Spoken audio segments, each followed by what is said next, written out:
La naissance d'un poulain est un moment vraiment extraordinaire. La nature est à l'œuvre et c'est une expérience inoubliable pour ceux qui peuvent y assister.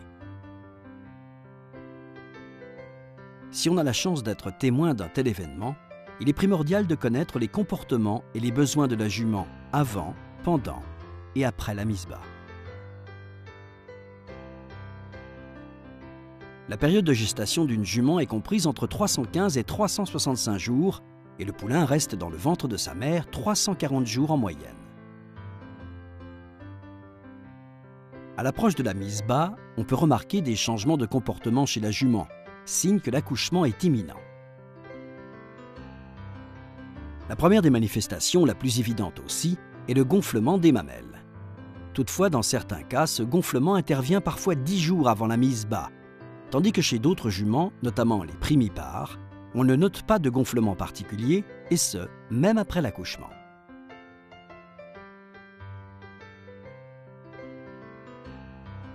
Deux ou 3 jours avant la naissance, on pourra remarquer au bout des mamelons l'apparition d'une substance blanche et cireuse, semblable à de la cire chaude. C'est un signe que la mise bas est toute proche. Il faut donc se préparer et rester attentif. Si l'on prend soin d'observer les autres changements, on notera alors quelques heures avant la mise bas que des gouttes de lait sortent des mamelons.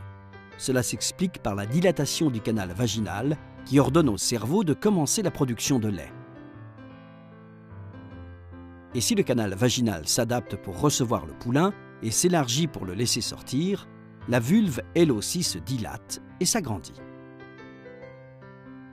La jument cherchera sans doute à accoucher en liberté, ce à quoi elle a toujours été habituée. Dans ce cas, elle se mettra en quête d'un endroit sec, propre et au frais. Mais parfois, pour éviter les imprévus ou d'éventuelles complications, il est préférable de l'enfermer dans un box. C'est là qu'on attendra la mise bas, qui s'effectue presque toujours la nuit. Il est recommandé de choisir un box suffisamment grand, de 5 mètres par 5 au minimum, afin que la jument ait assez d'espace pour mettre bas sans aucune gêne. Il faut alors recouvrir le sol de grandes quantités de sure ou de paille. Il est rare que la jument éprouve des difficultés à mettre bas. Ce sont surtout les propriétaires qui sont angoissés et qui veulent accélérer l'accouchement. Il faut cependant se préparer à d'éventuelles complications, surtout dans le cas de juments très grasses ou faibles. Juste avant la mise bas, on remarquera que la jument commence à s'allonger et à se relever, car elle cherche la bonne position et le bon moment. Ces mouvements permettent au poulain de se mettre lui aussi en position. C'est pourquoi il faut laisser la jument faire ce que bon lui semble sans intervenir.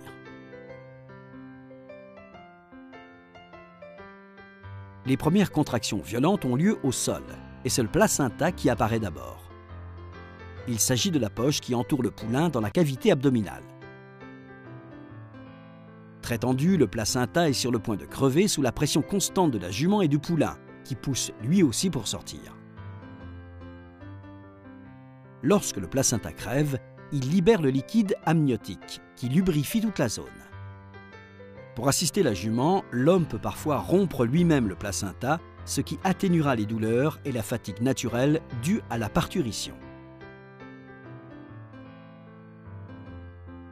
Les poussées continuent, et l'on pourra alors apercevoir les antérieurs du poulain qui salue ainsi le nouveau monde qui l'attend.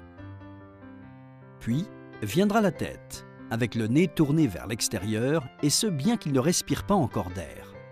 En effet, il demeure lié à sa mère par le cordon ombilical. Pour cette raison, il faudra rester calme et laisser la mère agir, toujours sans intervenir. Les membres postérieurs du poulain apparaissent rarement en premier. Ce n'est pas un problème, car cela n'empêchera pas la naissance d'avoir lieu, mais il faudra redoubler d'attention car il est certain que cela rend l'exercice plus délicat. À la fin, la sortie du poulain s'accélère. La partie encore dans le ventre est entraînée par le poids du corps déjà à l'extérieur. Le poulain va se reposer quelques instants avant de faire ses premiers mouvements.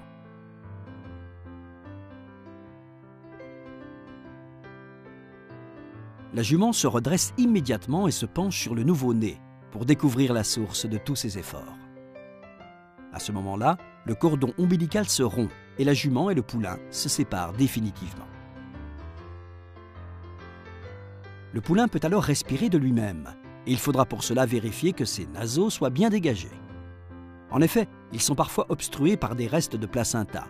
Si tel est le cas, on peut alors lui venir en aide et nettoyer ses naseaux en évacuant les membranes qui s'y trouvent afin qu'il puisse respirer sans difficulté.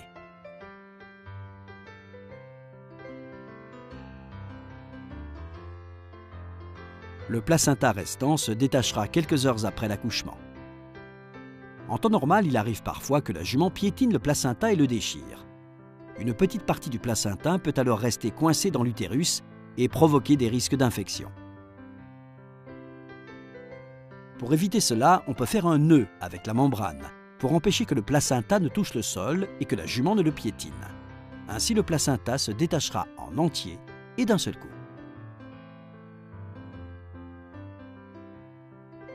Presque immédiatement, la jument se met à lécher le corps de son poulain. Avec sa langue, elle caresse les pattes, les sabots, le cou, les côtes et la tête du poulain, ce qui stimule chez lui la circulation du sang. Elle maintient aussi de la sorte sa température corporelle et essuie son pelage. Les caresses de la jument sont si intenses qu'elles forcent le poulain à tenter de se lever pour échapper à toute cette fougue. Il tombera plusieurs fois avant d'être capable de rester en équilibre sur ses 4 pattes, ce qui en général advient dans les 2 heures qui suivent sa naissance. Il n'est pas nécessaire de l'aider ou de le maintenir car ses os sont mous et souples et ses chutes ne provoqueront aucune fracture. Il faudra juste faire attention à ce qu'il reste bien éloigné des murs du box et qu'il ne se cogne pas la tête. Désormais, le poulain n'est plus enveloppé par les bruits, la douceur protectrice de l'eau et la température douillette du ventre maternel. Pour essayer de retourner d'où il vient, il s'approche du ventre et écoute alors les sons qui le berçaient, là où il trouve maintenant les mamelons qui contiennent son tout premier repas. Il cherche de la sorte à ne faire qu'un avec sa mère. En la tétant, il pense pouvoir se l'approprier sans avoir à la partager. Ça y est, il a pris son premier repas.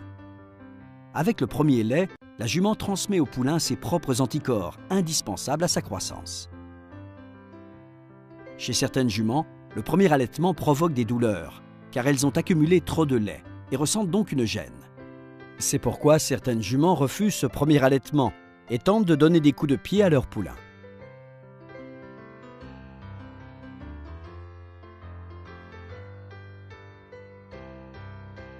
Il peut arriver qu'une jument jalouse tente de s'accaparer le poulain, ce qui fait naître des conflits dans le groupe. C'est aussi pour cela qu'il faut prêter une attention toute particulière au poulain et à sa mère, afin d'éviter les soucis en tout genre et d'assurer la tranquillité du groupe.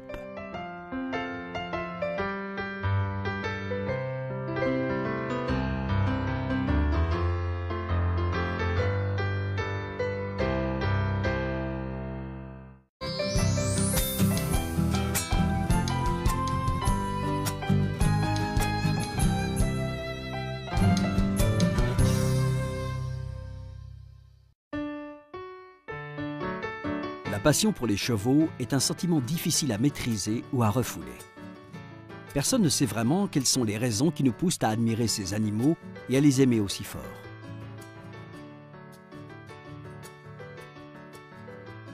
Poussés par cette passion inexorable, nous décidons un beau jour d'acheter notre tout premier cheval. Et rien ne peut nous arrêter tant que l'on n'a pas satisfait notre désir. Mais sommes-nous vraiment prêts ? Savons-nous vraiment quel cheval nous convient et lequel nous voulons?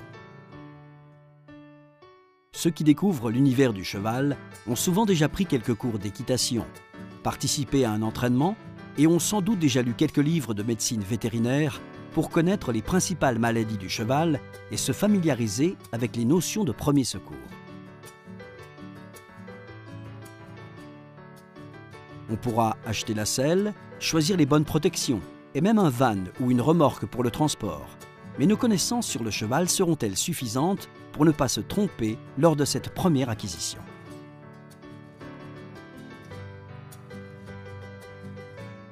Deux aspects sont fondamentaux lors de l'acquisition d'un cheval, le génotype et le phénotype. Le génotype est l'ensemble des antécédents génétiques qui composent le pédigré d'un cheval. Le père, la mère et les générations antérieures, lorsqu'elles sont connues, nous permettent d'évaluer immédiatement les capacités dont notre cheval pourrait avoir hérité. Le phénotype est l'ensemble des traits observables du cheval, sa conformation, son caractère et son comportement. Pour pouvoir établir un phénotype, il est nécessaire de connaître la fonction de chaque partie du corps du cheval. C'est ce qui permet d'évaluer ses éventuelles aptitudes pour telle ou telle discipline.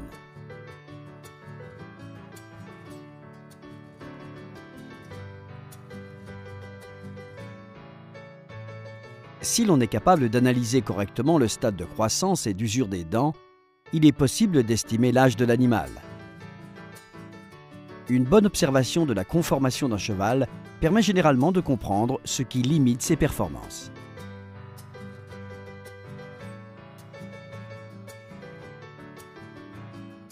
En premier lieu, certains types d'animaux s'adaptent mieux à certains sports, selon qu'ils sont brachymorphes, de forme arrondie, dolichomorphes, de forme longiligne, ou mésomorphes, de forme intermédiaire.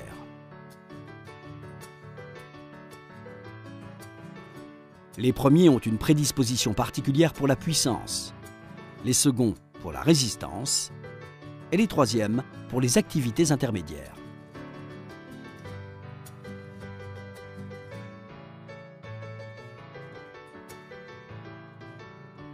Après avoir défini le type de cheval que nous recherchons, nous étudierons les détails.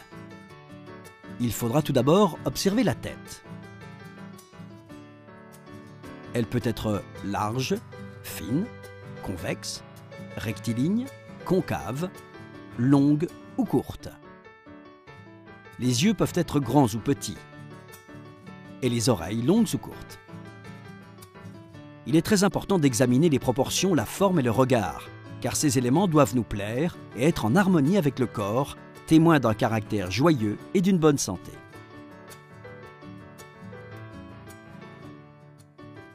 Ensuite, observons l'encolure. Si elle est courte et épaisse, le cheval risque fort d'être raide.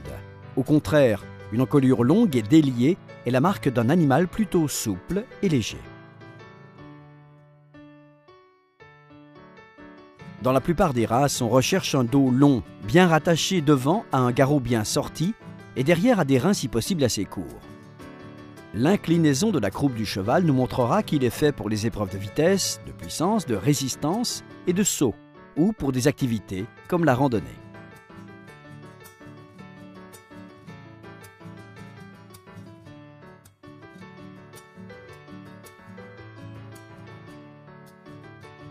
L'épaule doit être musclée et de préférence en oblique. Les épaules courtes et droites empêchent le cheval d'effectuer des mouvements amples et souples. On remarque une musculature saillante chez les chevaux soumis à un entraînement. Toutefois, certains possèdent une puissance naturelle, sans avoir été entraînés. Pouvoir évaluer cette caractéristique va nous permettre de choisir des chevaux faciles à dresser.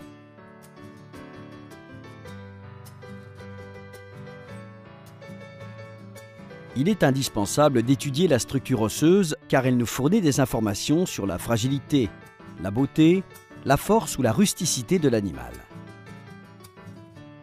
Le squelette et la qualité des articulations conditionnent le centre de gravité et donc déterminent l'équilibre, l'aisance et la rapidité des mouvements.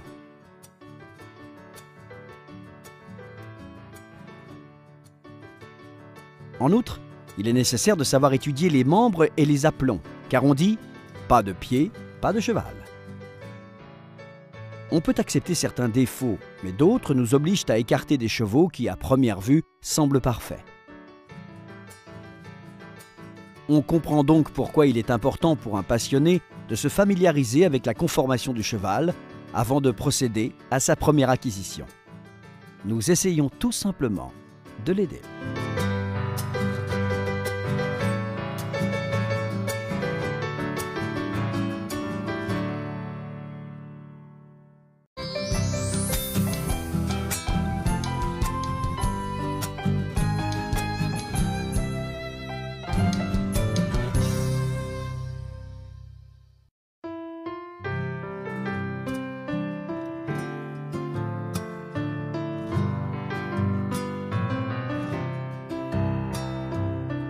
pur sang anglais est l'animal qu'on rencontre le plus souvent dans le monde du sport.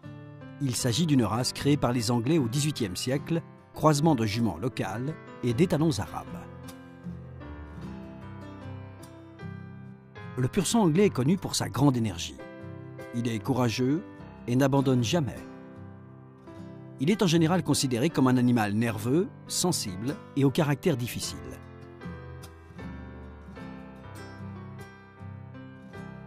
Les juments, elles, sont plus dociles.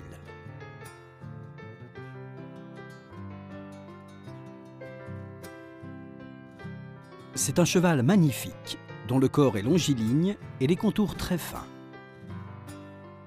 Sa tête, ciselée, se distingue par son profil rectiligne. Ses facultés physiques s'ajoutent à une forte personnalité.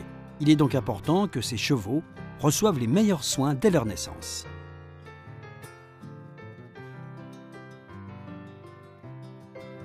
La taille d'un cheval se mesure à partir du sol jusqu'au garrot, qui se trouve entre l'encolure et le dos. La hauteur est la caractéristique qui varie le plus selon les races. Dans le cas du pur sang anglais, la taille au garrot varie d'1,50 m à 1,70 m. Ces caractéristiques physiques font de ce cheval un spécialiste des courses de courte, moyenne ou longue distance, même si nombre d'entre eux s'adaptent parfaitement à toutes les distances. Aujourd'hui, on les trouve même dans beaucoup d'épreuves qui ne sont pas exclusivement des courses de vitesse. La tête doit être bien proportionnée, avec un front large, de grands naseaux, des oreilles droites et des yeux vifs. De face, la tête a une forme triangulaire caractéristique, avec des mâchoires fortes et un nez fin.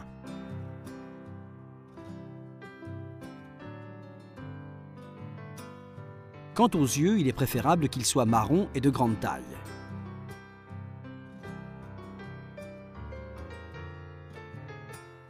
Le regard d'un cheval de course est le reflet de son caractère. En général, les regards agressifs sont mauvais signes. Un cheval agressif ouvre grand les yeux et son regard est fixe.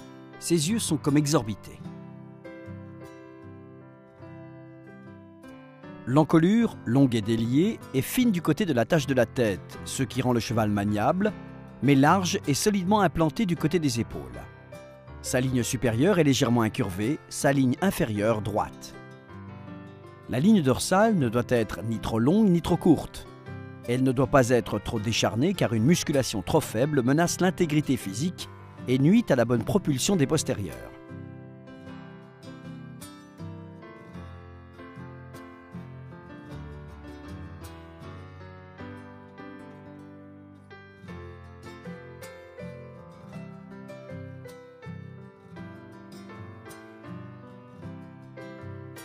Le garrot, situé entre naissance de l'encolure et le début du dos, doit être solide, musculeux et bien sorti.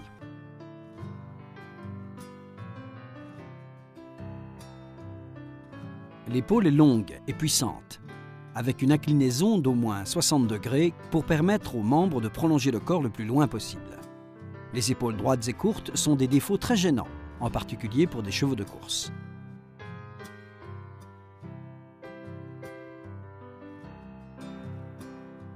Son thorax doit être large et profond.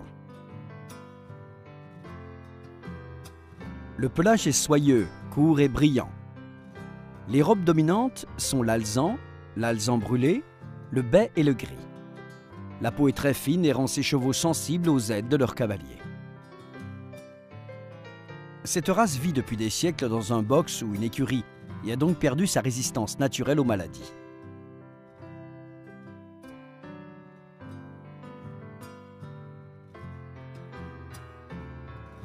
Pour atteindre son immense potentiel athlétique, cet animal a besoin d'une nourriture et de soins spéciaux dès sa naissance. L'une des particularités de cette race est la précocité. Le calendrier sportif exige des éleveurs qu'ils soient capables de faire courir des chevaux toujours plus jeunes.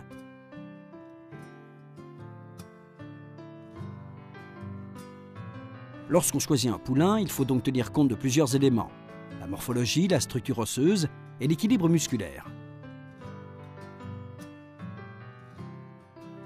Puis, on analyse ses éventuels antécédents cliniques et son état de santé. Enfin, il faut disposer de son arbre généalogique. En ce qui concerne sa lignée, il faut essentiellement prendre en compte la branche maternelle.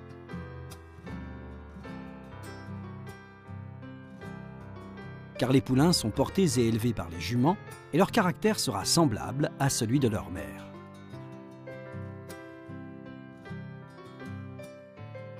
Il est important que l'avenir de l'animal soit clair et bien défini, car son choix est étroitement lié aux attentes qu'on a à son égard. Le pur-sang anglais est fait pour la compétition, mais sa réussite dépend de sa santé, des soins qu'on lui prodigue, de son alimentation et de la façon dont on l'élève. Le pur-sang anglais est la race sportive par excellence et la vitesse est sa spécialité.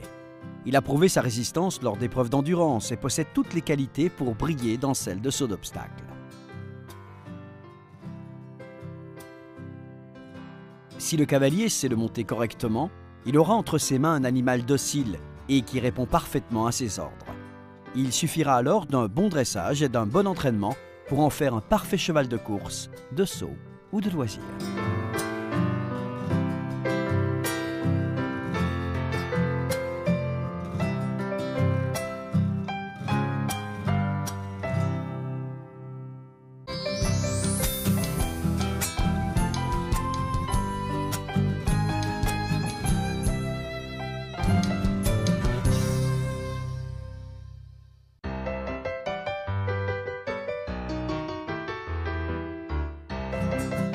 Le cheval est de plus en plus utilisé dans le monde, tandis que le stress est de plus en plus présent dans nos vies.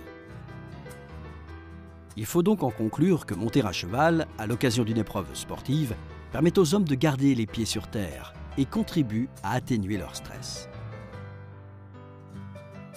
C'est peut-être parce que pour contrôler les chevaux, il faut d'abord se contrôler soi-même. Ce qui n'empêche pas, de temps en temps, de laisser libre cours à la vitesse, à la fantaisie et à l'adrénaline. Le barrel racing en est l'exemple parfait. Il s'agit d'un parcours avec une ligne de départ et la course est chronométrée dès lors que le cavalier s'élance.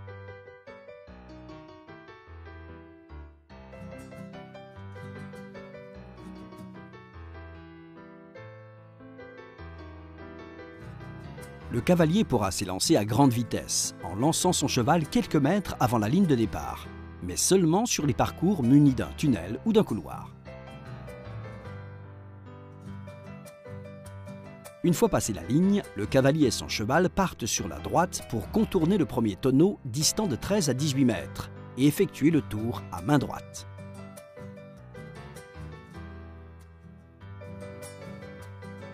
Une fois achevé ce tour, le cavalier relâchera un peu la bride, fera accélérer le cheval avec ses jambes pour prendre de la vitesse sur la ligne droite jusqu'au second tonneau, proche du départ. Ce tonneau est contourné à main gauche.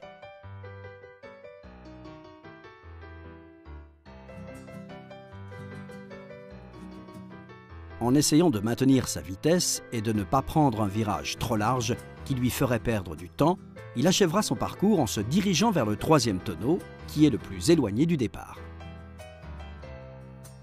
30 mètres séparent chacun des tonneaux. À grande vitesse et toujours sans freiner, il se prépare à tourner une dernière fois sur la gauche avant de fondre sur la ligne de départ, distant alors de presque 50 mètres.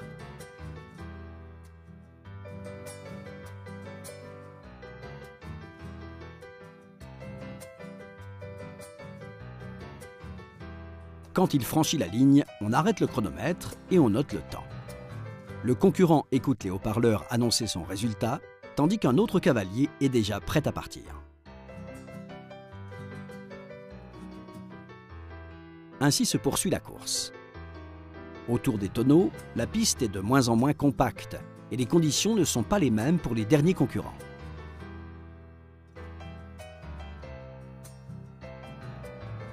C'est la raison pour laquelle les concours sont composés de 2 ou 3 manches, courues en fin de semaine, et c'est le meilleur temps de chaque cavalier qui compte. Les tonneaux métalliques doivent être vides et munis de leur couvercle. Les terrains où se déroulent ces courses doivent être suffisamment grands pour pouvoir freiner le cheval, finir l'épreuve et tourner librement pendant le parcours. Cela limite le risque d'accident. Le parcours autour des tonneaux peut aussi être effectué à main gauche. S'il fait tomber un tonneau, le concurrent est éliminé. Une erreur de parcours est également éliminatoire. Il peut par contre toucher le tonneau avec la main pour l'empêcher de tomber. Une pénalité de 5 secondes peut aussi lui être infligée si son casque ou son chapeau tombe pendant la course.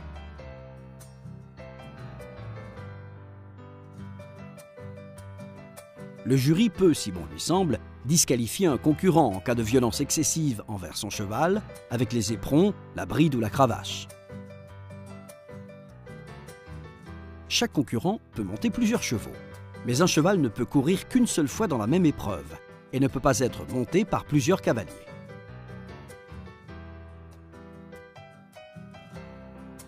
Les chevaux doivent être sellés et harnachés correctement. Le jury peut d'ailleurs demander à inspecter un équipement qui lui paraît trop agressif pour le cheval.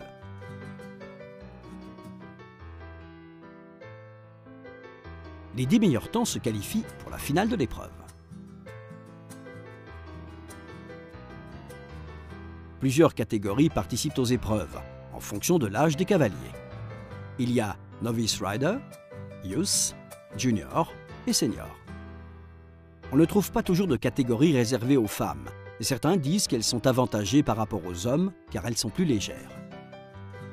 Dans toutes les catégories en cas d'accident, la responsabilité incombe aux concurrents ou aux parents si les concurrents sont mineurs.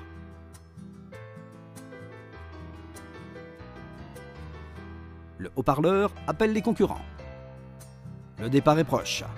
L'adrénaline fait monter la tension. Même le cheval est tendu. Le départ est donné et les concurrents n'ont qu'une idée en tête, arriver au bout le plus rapidement possible.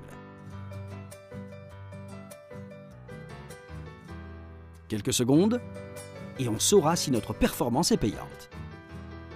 Quelques secondes qui viendront récompenser un travail de longue haleine.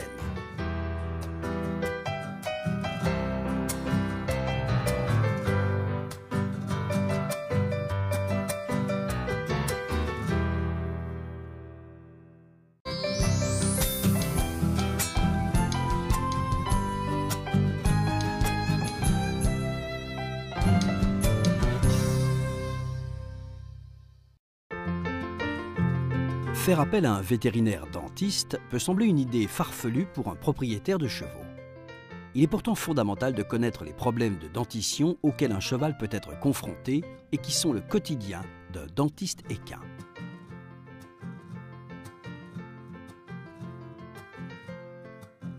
Avant tout, il faut savoir que la mâchoire supérieure est plus large que la mâchoire inférieure, de l'ordre de 30%.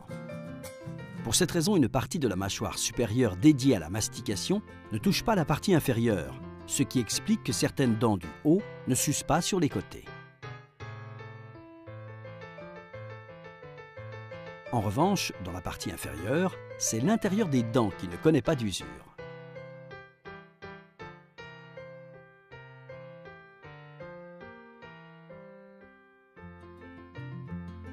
D'autre part, il faut ajouter que les chevaux sont hypsodontes, c'est-à-dire que leurs dents connaissent une croissance continue à raison de 3 mm par an.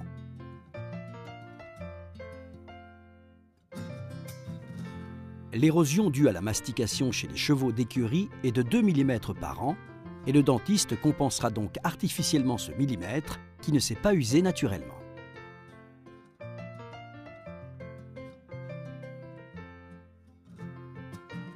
Lorsqu'un cheval vit au pré, ses incisives sont surtout sollicitées pour arracher l'herbe, les plantes et les racines apparentes.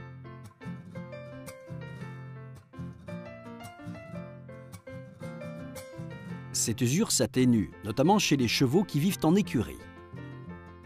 Enfermés dans leur box, ils ne consacrent pas plus de 4 heures à se nourrir, ce qui réduit à 10 000 par jour les mouvements masticatoires. C'est pourquoi les molaires, en raison de la croissance continue des incisives, sont de moins en moins sollicités et n'ont plus un contact optimal. De ce fait, la nourriture n'est pas correctement mastiquée.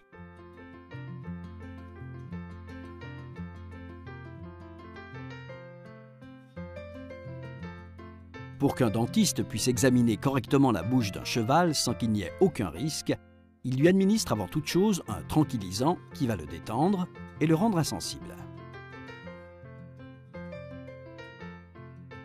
Pour ce faire, on utilise un ouvre-bouche ou pas d'âne, sorte de harnais réglable qui maintient la bouche du cheval ouverte sans lui faire mal durant l'examen et les soins.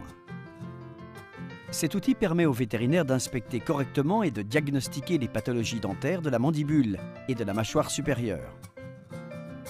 Avant de commencer, il est recommandé de faire un nettoyage de bouche afin d'éliminer les éventuels débris alimentaires.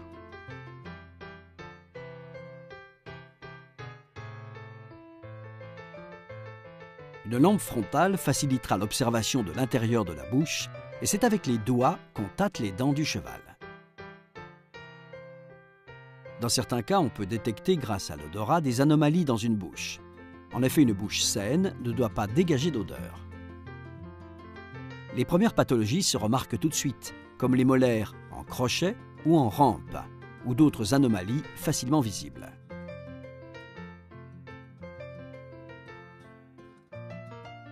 Un miroir permet parfois de mieux observer toutes les dents en détail et facilite l'observation de zones qui ne sont pas visibles au premier coup d'œil.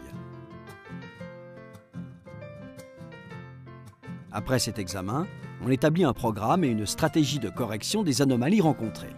Le travail du dentiste équin consiste surtout à corriger et à soigner les anomalies induites par les changements d'alimentation qui se produisent chez un cheval qui passe de la liberté au box. L'usure anormale des prémolaires supérieurs provoque la formation de pointes qui peuvent blesser la langue et les joues de l'animal lorsqu'il mastique ou qu'il travaille avec le mors dans la bouche.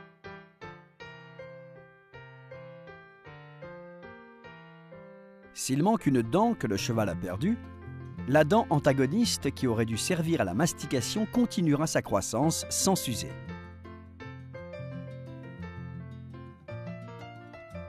Pour réaliser ces soins, il existe des instruments odontologiques et un matériel spécialisé. Certains sont manuels, d'autres sont électriques. Les lames manuelles sont fabriquées en tungstène pour une meilleure résistance et une meilleure capacité abrasive. On trouve différentes formes pour atteindre les endroits difficiles d'accès et différents niveaux de dureté pour limer toutes les zones.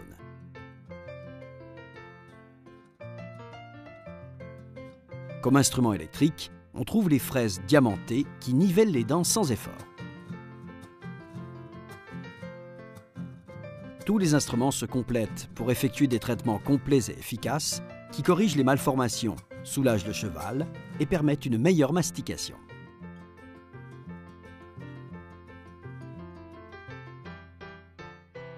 Lorsqu'on a fini le travail sur les molaires, on enlève l'ouvre-bouche et l'on place un instrument qui expose les incisives et permet de les soigner.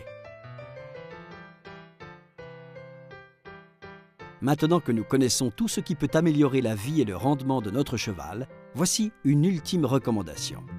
N'hésitez pas à consulter un dentiste équin au moins une fois par an, car ne l'oublions pas, mieux vaut prévenir que guérir.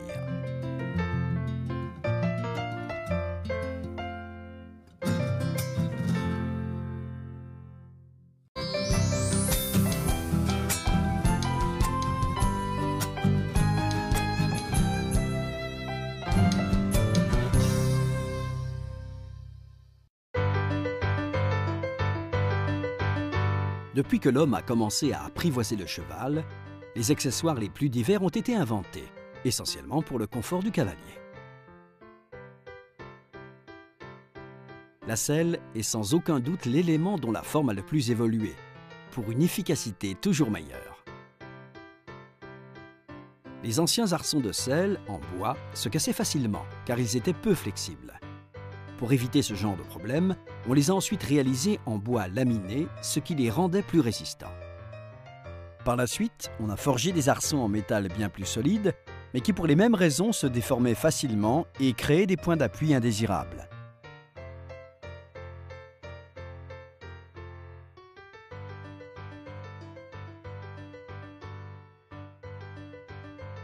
Actuellement, les selles sont faites le plus souvent en cuir. Plus le cuir utilisé est épais, et plus importante sera la durée de vie de ces selles. Mais le contact avec le cheval s'en trouvera atténué, car les selles s'adapteront moins au corps.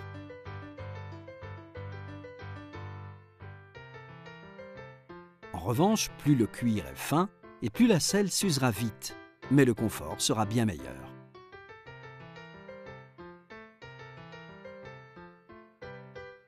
Aujourd'hui, on trouve des selles très légères fabriquées à partir de matériaux synthétiques, qui exigent peu d'entretien et qui durent longtemps. On trouve aussi des selles avec des arçons en matière plastique, qui répondent aux besoins d'élasticité. Même en cas de coup, elles retrouvent leur forme initiale et sont également très légères.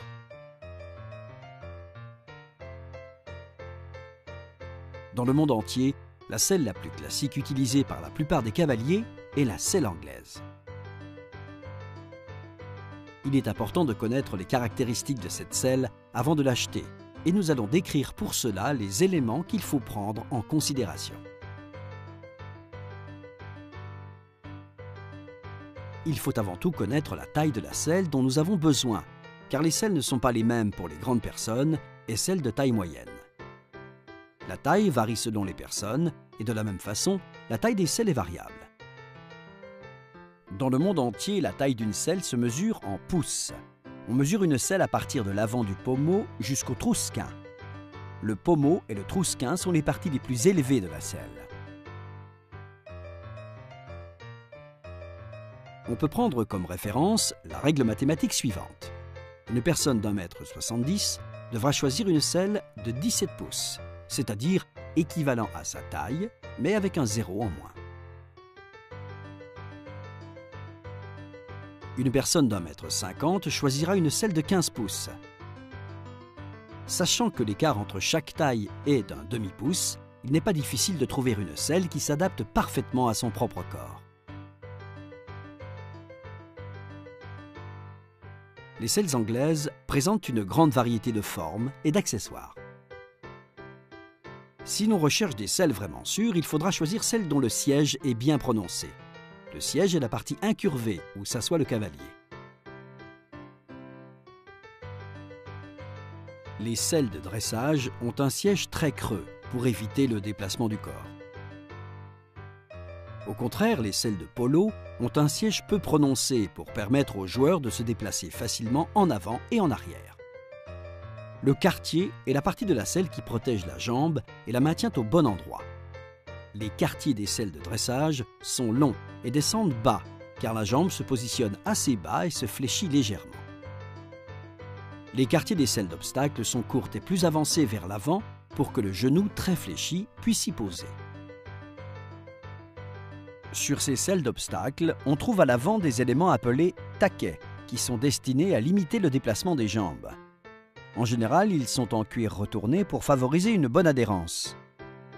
Si l'on observe la partie inférieure de la selle, on remarquera l'ouverture de l'arçon. Lorsqu'on travaille avec des chevaux grands et forts, l'ouverture de l'arçon devra être large pour que la selle puisse reposer de part et d'autre de la colonne vertébrale. Les selles dont l'arçon est étroit risquent de blesser les grands chevaux assez larges, mais elles s'adapteront parfaitement aux animaux plus fins.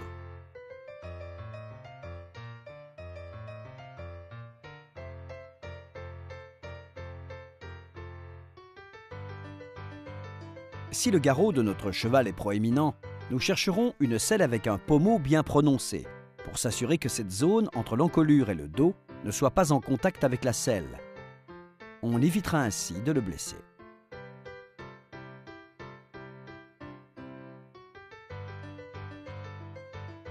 Les couteaux sont les parties sur lesquelles coulissent les étrivières et les étriers.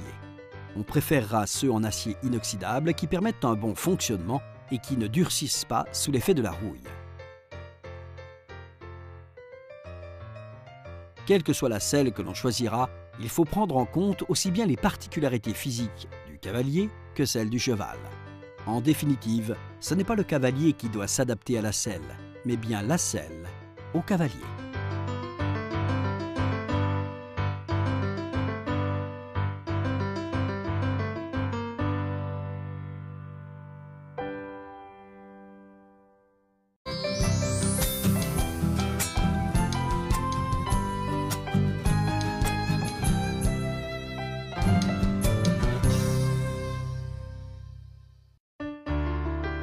Chez tous les animaux, la pratique régulière d'un exercice physique est une excellente habitude. Chez les chevaux, il s'agit du meilleur complément à une bonne alimentation, qui permet de prévenir toutes sortes de maladies et de garantir à l'animal un organisme parfaitement sain.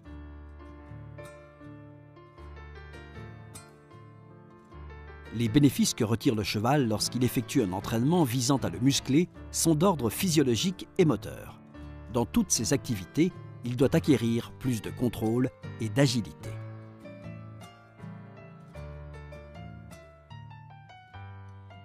Les êtres vivants ont tous un rythme cardiaque normal et maximal.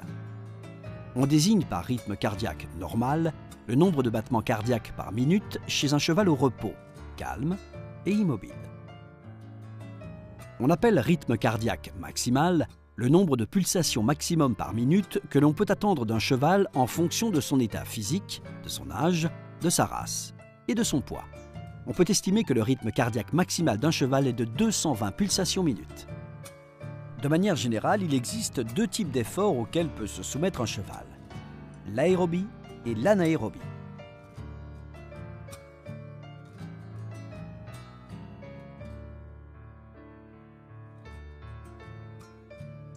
Un exercice est dit aérobique lorsque le rythme cardiaque du cheval est inférieur à 80% de sa capacité maximale.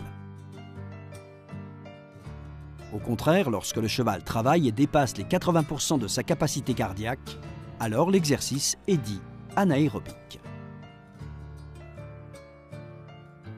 Les exercices anaérobiques sont des activités physiques dont l'intensité et la courte durée entraînent une diminution de l'oxygène dans le sang. Ces exercices ont pour objectif d'augmenter la force en tonifiant le muscle par des contractions, ce qui contribue à la minéralisation des os.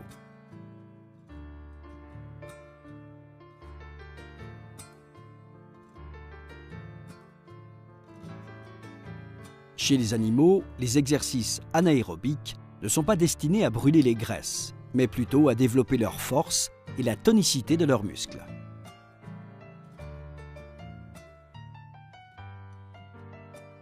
On peut citer comme exemple le barrel racing, le pole bending et la course de vitesse. Lors d'exercices anaérobiques, les chevaux brûlent leur énergie et atteignent leur puissance maximale. Mais ce type d'énergie ne peut être sollicité pendant plus de 25 secondes au cours du même exercice.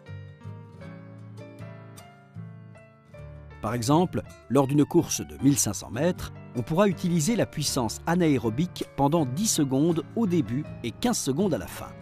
De cette manière, l'énergie sera correctement répartie. Si l'on sollicite la puissance maximale pendant plus de 25 secondes au cours du même exercice, on va épuiser les réserves d'énergie cellulaire qui ne seront récupérées que lorsque le muscle se sera suffisamment reposé. Il n'y a aucune méthode qui permette de compenser la fatigue quand elle survient. Il faut seulement attendre, en faisant marcher le cheval jusqu'à ce que la respiration retrouve son rythme normal, un temps physiologique dont a besoin le muscle pour récupérer l'oxygène et retourner ainsi à l'état initial. Les exercices anaérobiques se divisent en 3 groupes selon l'effort demandé. Ces groupes sont 1. Exercices exécutés avec le propre poids du corps. Si l'on tient compte des lois biomécaniques, les exercices réalisés avec le poids du corps peuvent stimuler des masses corporelles importantes en insistant sur la force, la coordination, l'équilibre et le contrôle kinesthésique, tout en respectant les limites physiques et corporelles de chaque spécimen.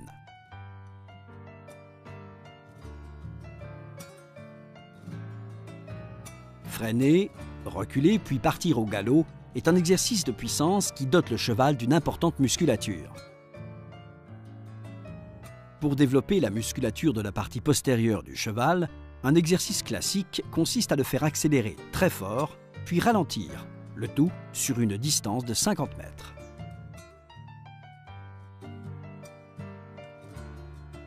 Deux, exercice exécuté avec des appareils de travail.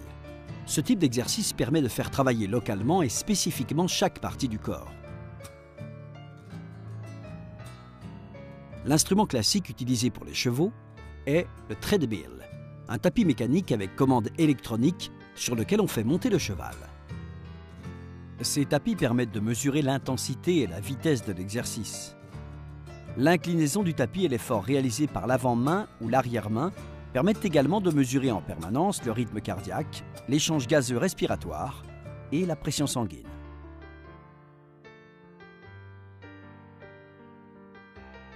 La même machine permet de déterminer les temps d'anaérobiose pendant lesquels chaque animal est capable de travailler.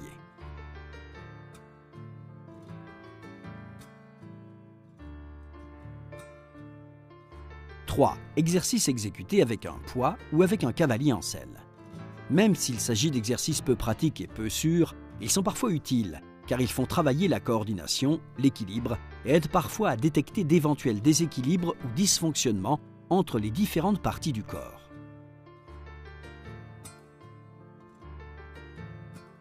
D'autre part, ce genre d'exercice requiert un dressage préalable, car l'animal doit être dressé et avoir les connaissances nécessaires pour réaliser ces exercices sans aucun danger.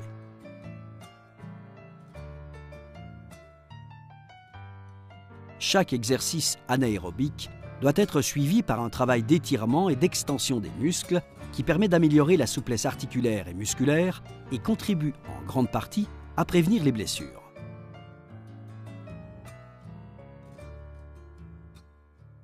Ces exercices peuvent également être utilisés pour traiter un problème en particulier. Par exemple, si un cheval souffre d'une faiblesse des reins, il faudra faire travailler simultanément son dos et sa partie postérieure afin de remuscler, de renforcer et de redonner de la cohésion à cette zone affaiblie tout en réduisant les risques de blessures.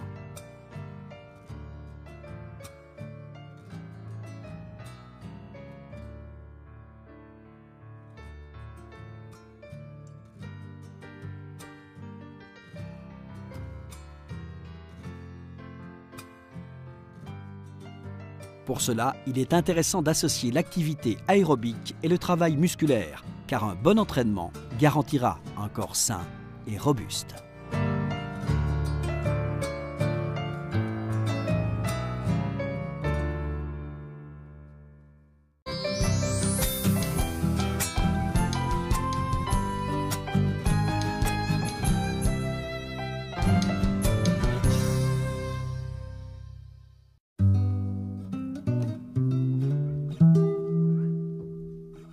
Le processus de sélection et d'entraînement d'un cheval d'obstacle est assez long et comporte de nombreuses phases avant les débuts en concours.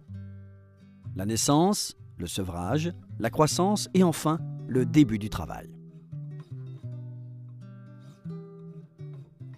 À la fin de la croissance, une radiographie doit confirmer que les os et les articulations sont bien solidifiés.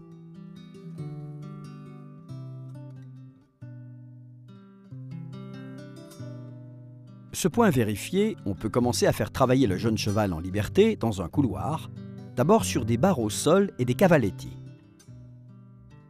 Quelques séances plus tard, on peut lui présenter un obstacle bas, précédé à 2,50 m d'une barre d'appel au sol, pour lui apprendre à régler ses foulées et à placer sa battue. Peu à peu, il faut lui proposer des droits, des auxerres, mais ils ne doivent jamais dépasser 1 mètre de hauteur tant que le poulain n'a pas achevé sa 3e année. C'est entre 3 et 4 ans que débute le dressage à proprement parler.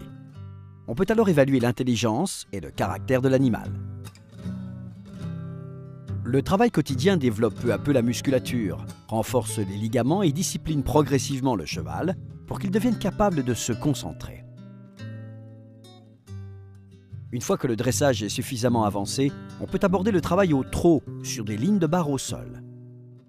Ces exercices obligent le cheval à coordonner ses mouvements, relevant les membres et allongeant ses foulées pour un franchissement fluide.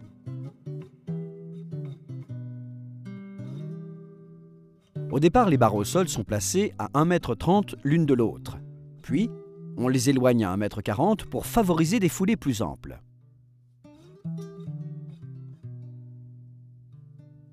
Le travail se poursuit sur ligne de 4 cavaletti maximum, haut de 25 cm, franchis d'abord au trot.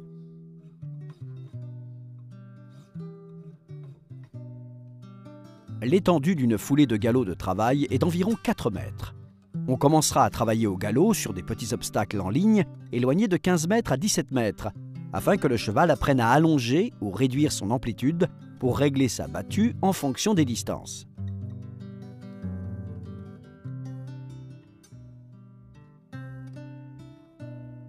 Sur 15 mètres, il peut placer 3 foulées longues ou 4 foulées courtes.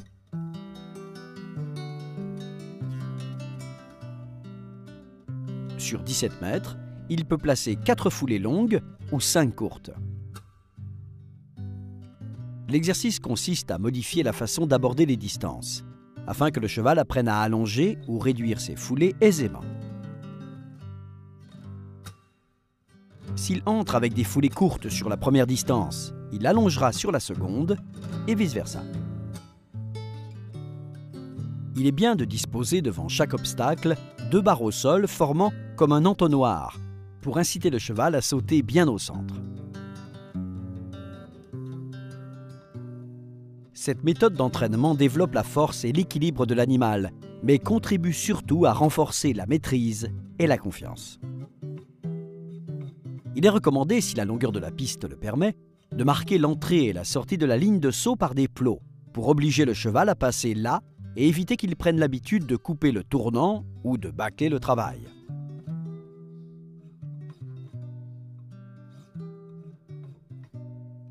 Une fois que le cheval se montre confiant et à l'aise, on peut commencer l'entraînement sur des sauts de puce. Il s'agit de disposer une ligne de 3 obstacles bas très rapprochés, pour l'obliger à enchaîner les sauts sans interruption.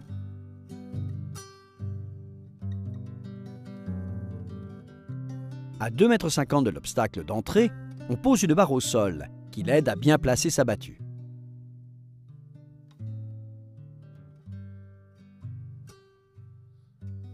Si l'exercice est exécuté au trot, il faut placer les obstacles à 3 mètres de distance les uns des autres. Si on le fait au galop, il faut les éloigner de 4 mètres. On peut les disposer à 3 mètres, 4 mètres et 4 mètres pour que le cheval saute le premier obstacle au trot et les 2 suivants au galop. Ou au contraire, à 4, 4 et 3 mètres pour qu'il saute les 2 premiers au galop et sorte au trot. On demande toujours des efforts croissants du premier au dernier obstacle. On placera donc d'abord un obstacle bas, puis un second un peu plus élevé, et pour finir, un vertical.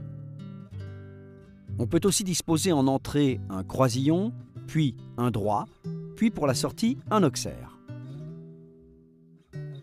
Entre chaque obstacle, il est bien de disposer 2 barres au sol en entonnoir, pour que le cheval reste droit. L'entraîneur peut varier les exercices et accroître la difficulté au fur et à mesure que le cheval acquiert de l'expérience. Il est toutefois recommandé de laisser les obstacles bas, de façon à éviter des efforts inutiles qui pourraient entraîner des lésions articulaires ou tendineuses.